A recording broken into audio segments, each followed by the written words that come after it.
Hello friends, welcome back to ખુશીસ kitchen. આજે આપણે નાના મોટા સૌને ખાવાની મજા આવે તેવું ચટપટા ભરેલા ભીંડાના શાકની રેસીપી જોઈશું. તો વિડીયો સ્કીપ કર્યા વગર પૂરેપૂરો જોજો અને રેસીપી પસંદ આવે તો લાઈક, શેર, સબસ્ક્રાઇબ અને કોમેન્ટમાં ફીડબેક જરૂરથી આપજો.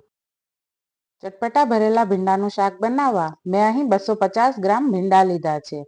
ભીંડા મેં એકદમ તાજા જ પસંદ કર્યા છે. હવે ભીંડાના આગળના તેમજ પાછળના ભાગને કટ કરી લઈશું. ત્યારબાદ મસાલો ભરવા માટે તેમાં વચ્ચે આવી રીતે કાપો મૂકી દઈશું.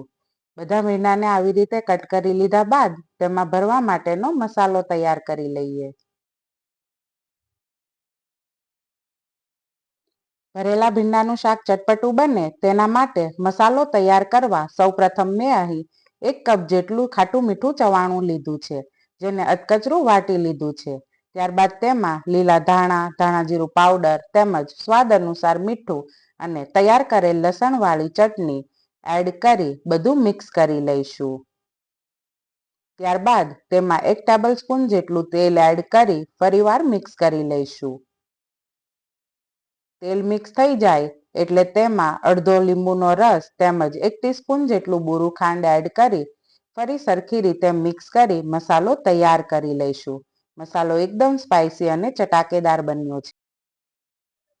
હવે કટ કરેલા ભીંડામાં એક એક કરીને આપણે મસાલો ભરતા જઈશું. મસાલો થોડો પ્રેસ કરીને જ ભરીશું, જેથી કૂક કરતી વખતે ભીંડામાંથી મસાલો બહાર ના આવી જાય.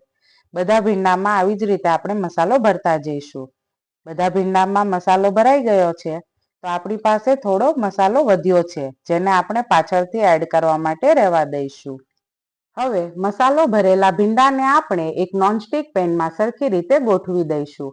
ત્યારબાદ તેમાં 2 ટેબલ સ્પૂન તેલ ઉપરથી એડ કરી ગેસની ફ્લેમ મીડિયમ ટુ સ્લો રાખી ભીંડાને કૂક થવા દઈશું. વચ્ચે વચ્ચે હળવા હાથે ભીંડો ફેરવતા જઈશું, જેથી તે બધી બાજુ સરખી રીતે કૂક થઈ શકે. હવે થોડી વાર માટે ઢાંકણ વડે કવર કરી તેને કૂક થવા દઈશું. અત્યારે પણ ગેસની ફ્લેમ મીડિયમ ટુ સ્લો જ રાખવી, જેથી શાક બળી ના જાય. તેમજ થોડી વાર બાદ આપણે ઢાંકણ ખોલી ચેક કરી લઈશું. ભીંડો હજુ પણ બધી બાજુ બરાબર શેકાયો નથી, તો આપણે હજુ પણ 5 થી 7 મિનિટ ભીંડાને કૂક થવા દઈશું.